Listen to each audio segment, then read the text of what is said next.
जय हिंद। आपका फिर से अपने YouTube चैनल लक्ष्य साथी पर स्वागत है। इसके अंदर हम देखने का प्रयास करेंगे कि जो दक्षिण भारत के अंदर या कहेंगे सुदूर दक्षिण भारत में जो चोल राजवंश था, इस चोल राजवंश के बारे में देखने का प्रयास करेंगे।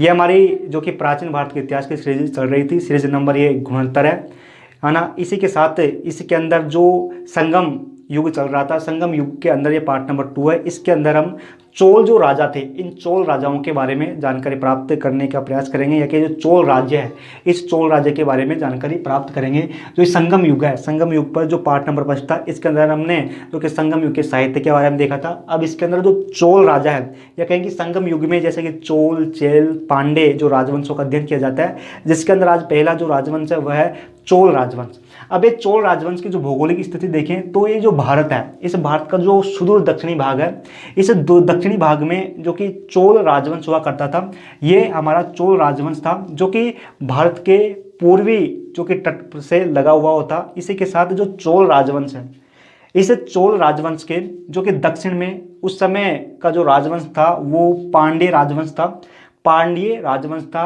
और जो चोल राजवंश के जो पश्चिम में जो राजवंश था उसको चेर राजवंश कहा जाता था। यानी कि जो चोल राजवंश है, ये चोल राजवंश के जो पश्चिमी भाग में जो राज्य हुआ करता था वो चेर राजवंश था। साथ ही जो चोल राज्य के दक्षिण में, सबसे दक्षिण में जो राजवंश था वो पांड्य राजवंश था। अब जो ये चोल राजवंश है, चोल राजवंश का चोल जो राज्य है, इसका पूर्वी किनारा अरब सागर से लगा हुआ था, जिसके कारण यहाँ से बंदरगाहों के द्वारा चोल राज्य से दूर दूर तक व्यापार किया जाता था। व्यापार के कारण जो कि चोल राजवंश है, इसकी आर्थिक दृष्टि अच्छी थी। अब कि जो चोल राजवंश है, ये चोल राजवंश या कहेंगे जो चोल राज्य है, चोल राज्य मुख्य रूप से जो कावेरी नदी है, इस कावेरी नदी के क्षेत्र में था, जिसके कारण यहाँ की जो नदियाँ जो कि मिट्टी थी बड़ी उपजाऊ थी। साथ ही मुख्य रूप से जो चोल जो ये राजवंश था, चोल जो राजवंश था, ये मुख्य रूप से एक यहाँ पर नदी है दक्षिण भारत, जो नदी है दक्षिण भारत में, जिसका नाम पेनार नदी, और दूसरी नदी है बेलार नदी। पेनार नदी और बेलार नदी, इन दोनों नदियों के, पेलार नदी और बेनार नदी, इन दोनों नदियों के बीच के अंदर जो कि ये चोल राज्य हुआ करता था। पेनार नदी और बेलार नदी, इन दोनों नदियों के बीच में ये चोल राज्य हुआ करता था। जिन इन नदियों के कारण ये यहाँ की जो चोल राज्य की जो भूमि थी ये उपजाऊ यहाँ की जो भूमि थी उपजाऊ थी। इसी के साथ इसका जो पूर्वी किनारा है, ये पूर्वी किनारा बंगाली खाड़ी से लगा हुआ था, जिसके कारण यहाँ से बंदरगाहों के द्वारा दूर दूर तक व्यापार किया जाता था, जिसके कारण इस राज्य में जो कि कहें कि आर्थिक दृष्टि से ये मजबूत व्यापार के कारण था। इसी के साथ जो चोल राज्य है, ये जो चोल राज्य है या कहेंगे जो चोल राजवंश है, इस चोल राजवंश की दो राजधानियां बनी। इसके आरंभ में चोल जो राजवंश है, इसके आरंभ में जो राजधानी थी उसका नाम था उत्तरी मनलूर,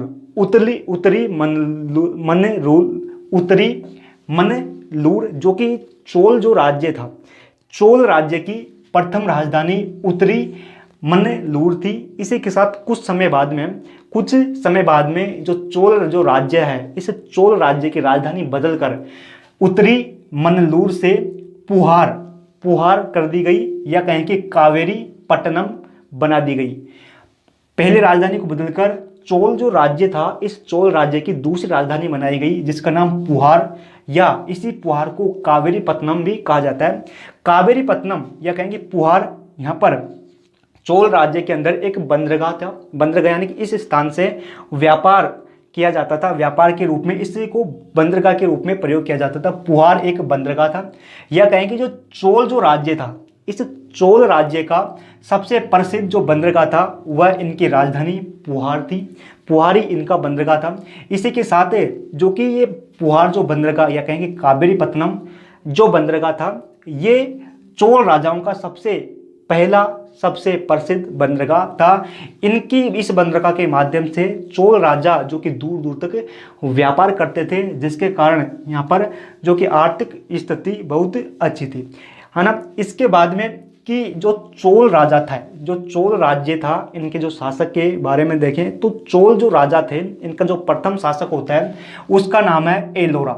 एलोरा एलोरा एलोरा चोल जो राज्य था, इस चोल राज्य का प्रथम शासक होता है। और इसी एलोरा के द्वारा, जो एलोरा शासक था, इस शासक ने यहाँ पर चोल जो राजवंश है, इस चोल राज्य की स्थापना, चोल राज्य की स्थापना एलोरा शासक ने की। एलोरा शासक जो कि चोलों का प्रथम शासक था।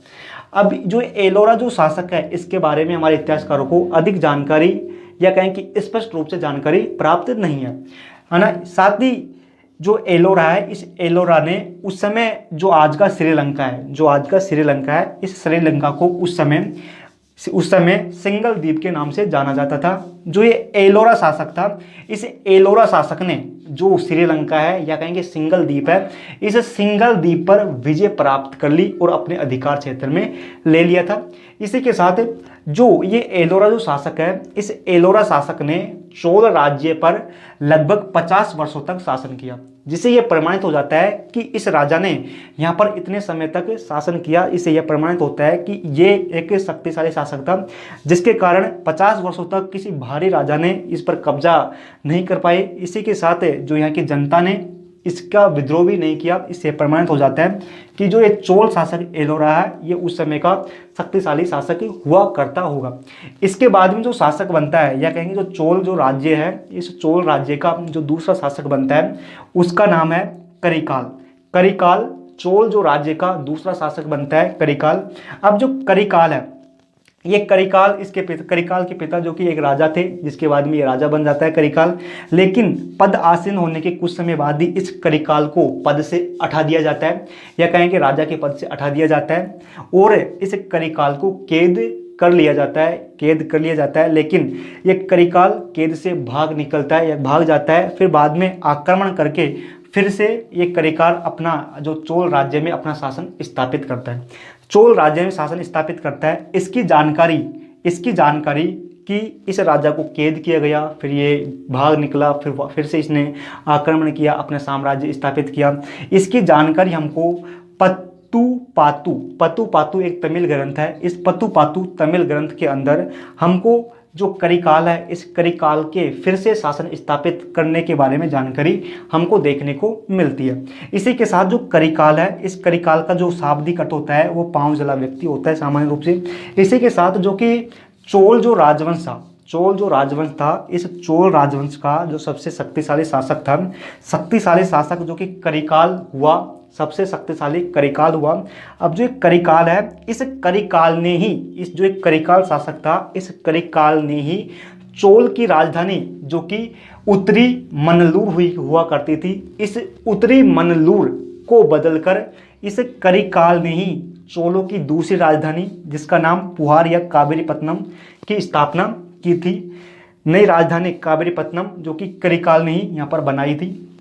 इसी के साथ जो कि करिकाल की जो विजय से संबंधित देखें तो करिकाल ने एक 2-3 युद्ध किए, जिसके अंदर सबसे प्रसिद्ध युद्ध है वेणनी का युद्ध। इस वेणनी के युद्ध को कोविल बेनी का युद्ध भी कहा जाता है। इस वेणनी के युद्ध में जो एक करिकाल राजा था, इस करिकाल राजा ने 11 जो ये चोल राजा थे, 11 चोल राजाओं को इस करिकाल ने अकेले ही 11 चोल राजाओं को 11 जो कि 11 चेर, यहाँ पर जो चेर राजवंश था, इस चेर राजवंश के 11 राजा थे। इन 11 राजाओं को जो कि चोल वंश का राजा करिकाल अकेला ही इन 11 राजाओं को कोविल बेनी के युद्ध में हरा देता है, या कहें कि बेनी के युद्ध में करिकाल 11 चेर राजाओं को हरा देता है। करिकाल 11 चेर राजाओं को वेनी के युद्ध में हरा देता है और जीत करिकाल की इस वेनी के युद्ध में होती है। इसी के साथ करिकाल ने अपना एक दूसरा युद्ध जो कि वो भी बड़ा प्रसिद्ध है, वो है कि वाहेपा वायेपा रुदलई का युद्ध, वायेपा रुदलई का युद्ध करिकाल और 9 राजाओं के मध्य होता है। करिकाल इस युद्ध में 9 राजाओं के संघ को अकेला ही हरा देता है। इसी हमको जानकारी वायेपा रुदलई युद्ध से मिलती है।